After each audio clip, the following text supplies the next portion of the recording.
तो नमस्कार दोस्तों, होली की त्योहार की आप सभी लोगों को बहुत बहुत शुभकामनाएं। और टाइटल तो आपने पढ़ लिया होगा। अब जैसे जैसे लोगों का इंतजार रहेगा, क्योंकि मुझे पता है कि आज आप तमाम लोग जो हैं होली के पर्व में उसे मनाने के लिए व्यस्त भी होंगे।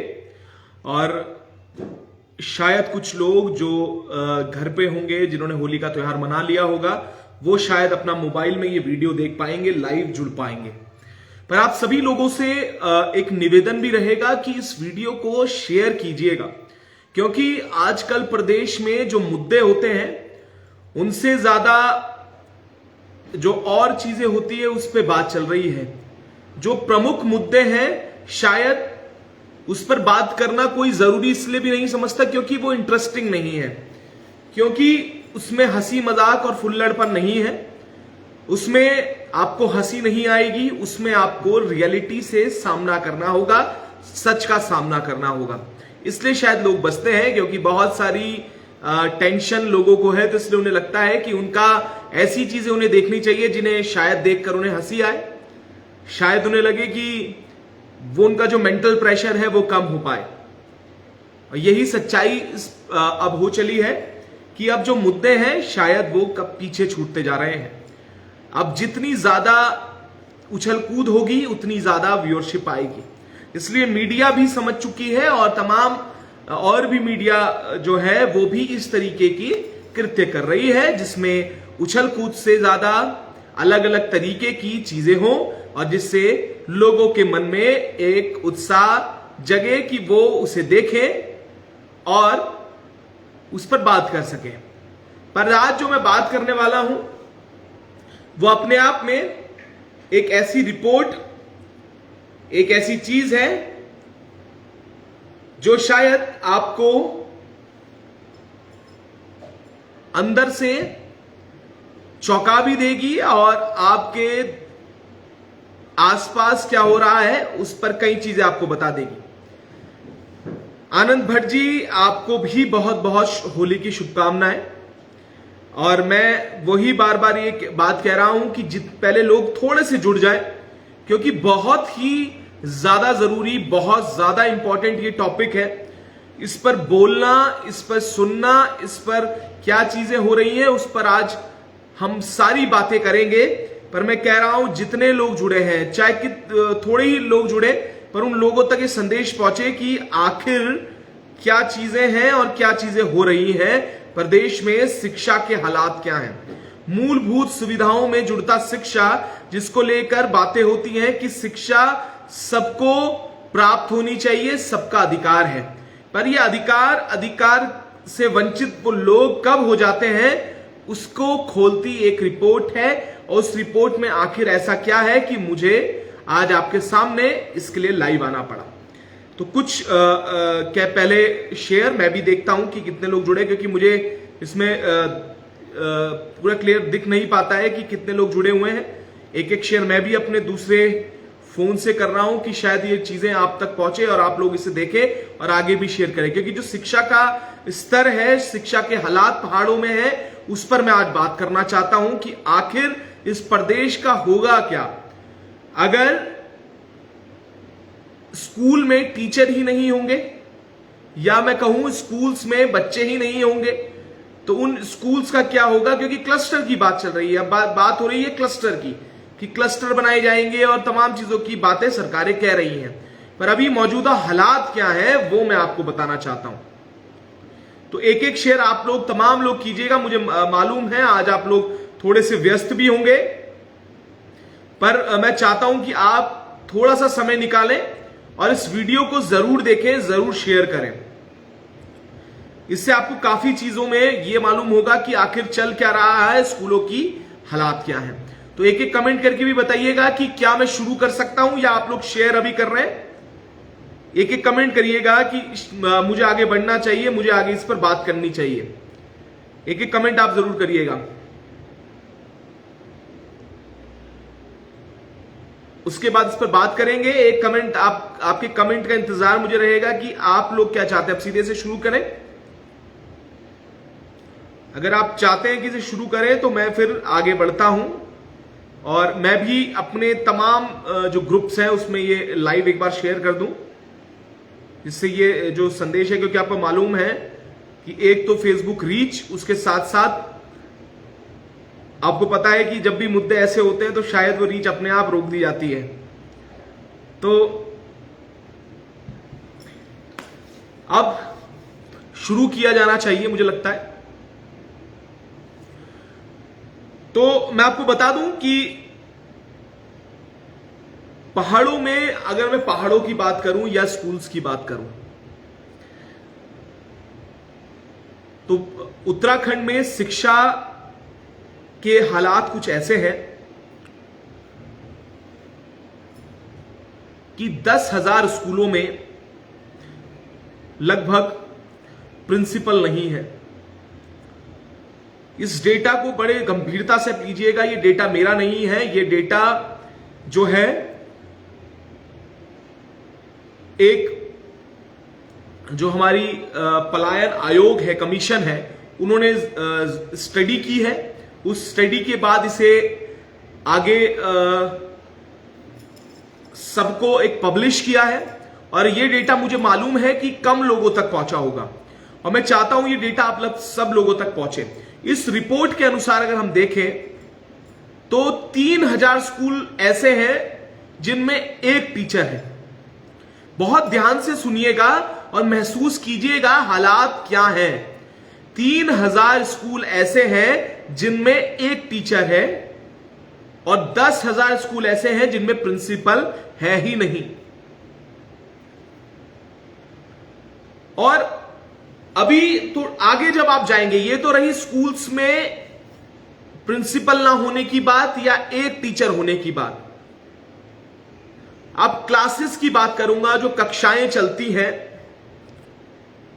वहां पर आप यकीन मानिएगा 19,643 क्लासेस। अब इसे डिफरेंस कीजिएगा, इसमें अंतर कीजिएगा।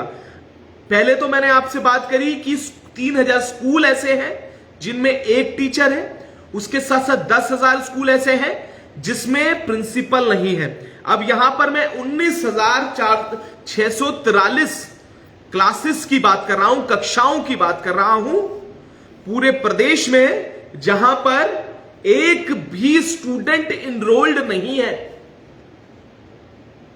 एक भी स्टूडेंट एनरोल्ड नहीं है, एक भी स्टूडेंट्स के एडमिशन उन क्लासों में नहीं है। 19,643 क्लासेस ऐसी हैं, और 8,324 क्लासेस ऐसी हैं जिसमें मात्र एक स्टूडेंट है। 8,324 ऐसी है जिसमें मात्र एक स्टूडेंट है।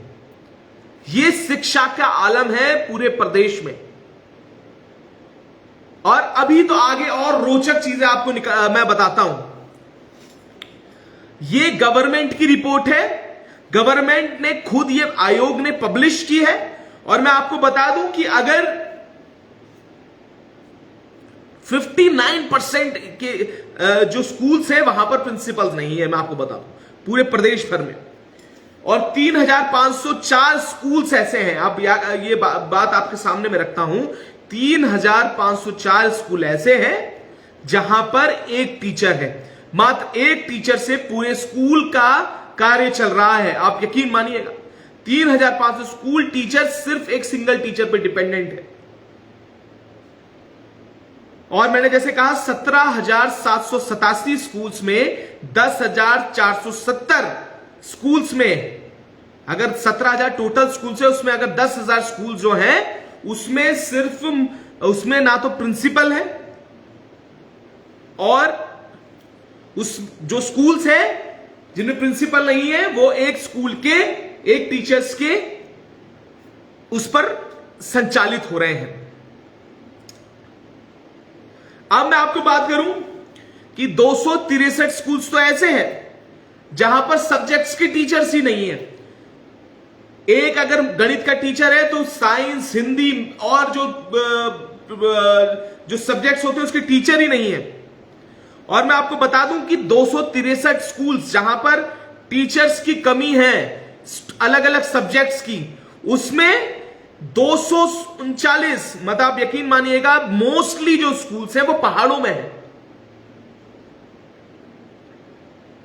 पहाड़ों में 239 स्कूल ऐसे हैं 263 में से जो पहाड़ों में है, जहां पर टीचर्स नहीं है। और ऐसे स्कूल भी हैं जहां पर एक स्टूडेंट पढ़ रहा है, एक स्कूल में सिर्फ एक स्टूडेंट है।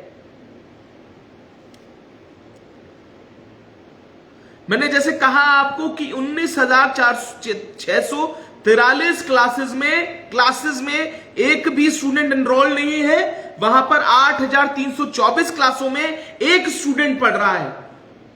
तो आप सोचिएगा कि स्तर क्या है शिक्षा का।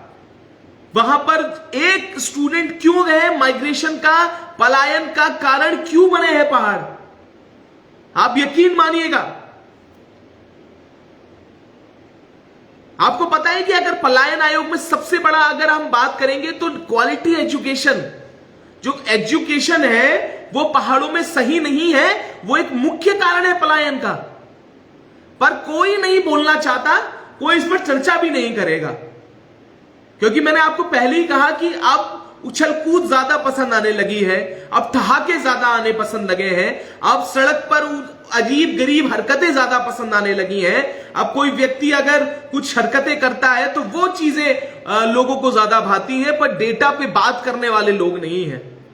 अब मैं यहां पर देख रहा हूं कि यहां पर भी कितने लोग हैं जिन्होंने शेयर किया होगा, कितने लोगों को फर्क पड़ता है कि स्कूलों के हालात ऐसे हैं। और उन्होंने ये भी बात कही है, देखिए एक जो शरद सिंह नेगी है, जो वाइस चेयरमैन है इस पलायन आयोग के, उन्होंने कहा कि पलायन क्यों हो रहा है, इसके पीछे की वजह जानते हैं। वो बहुत सारे स्कूलों में गए, वहां टीचर्स से बात की, एक रिपोर्ट बनाई।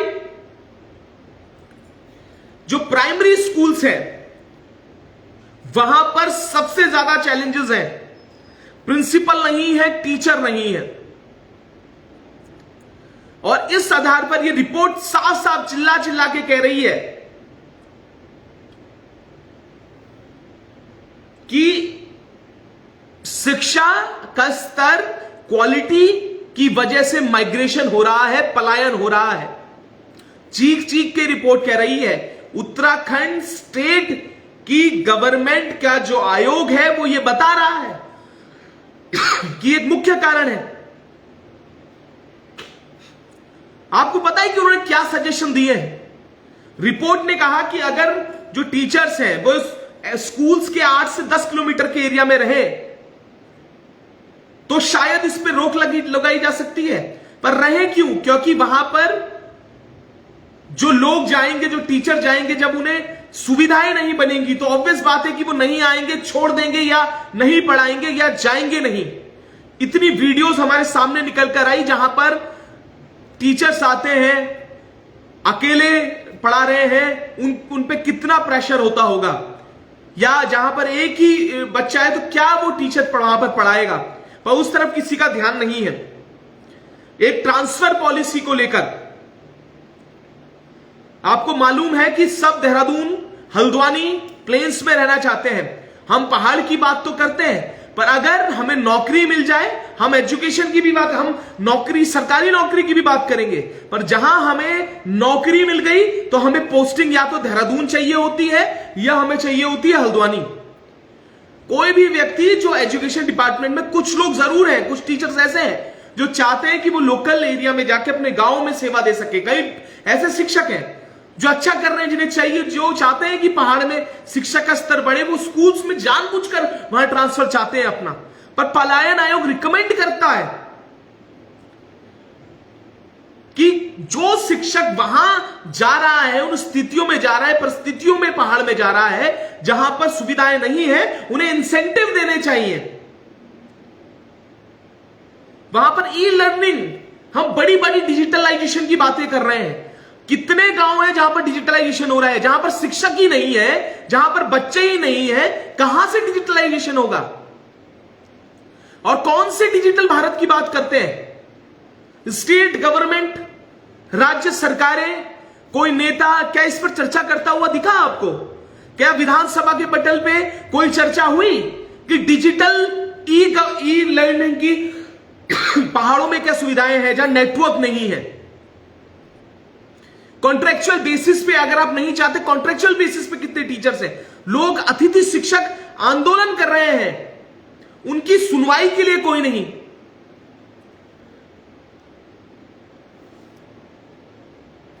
अब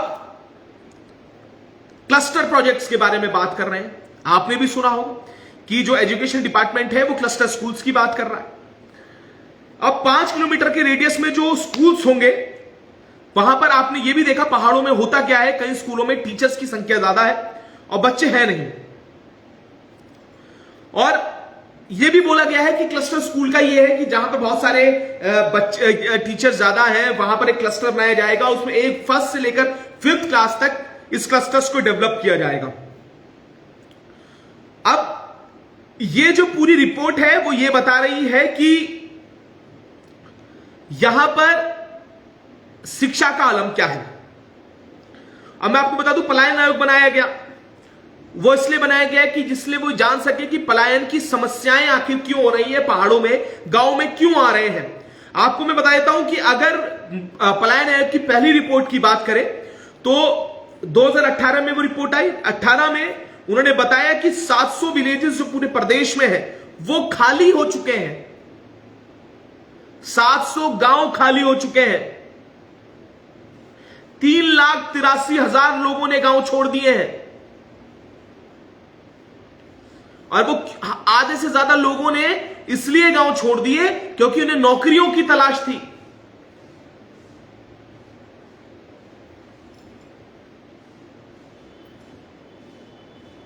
अब हुआ क्या कि जब कोरोना काल शुरू हुआ तो रिवर्स माइग्रेशन हुआ, तो वहां पर भी एक रिपोर्ट आई। उन्होंने कहा पलायन आयोग ने कि अब रिवर्स माइग्रेट हुए हैं लोग, जो बाहर गए थे अपने गांव लौटे हैं। और कुछ रिवर्स माइग्रेशन के बाद जब ये खत्म हुआ कोरोना काल, उसके बाद फिर से चले गए। तो क्या पाया क्या खोया, इस पर बड़ी चर्चा करने की जरूरत है। अब मैं आपको बता दूं सड़कों के हालात। यह रिपोर्ट कह रही है चीख चीख के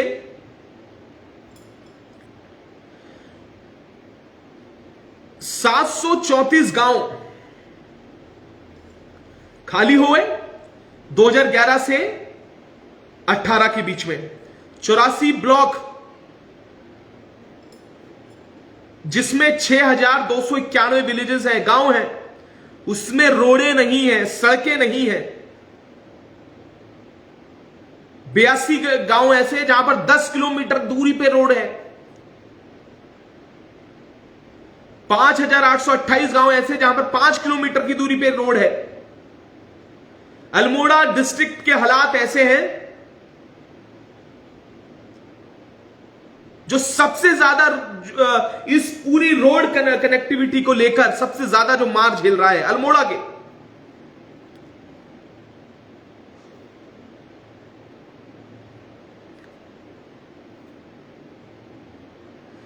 और मैं आपको बता दूं कि जिस तरीके से रिवर्स माइग्रेशन हुआ, उसके बाद जब कोविड में लोग लौटे, उसका 90% जो लोग हैं वो वापस चले गए हैं उन्हीं जगहों पे जहां पर वो काम कर रहे थे।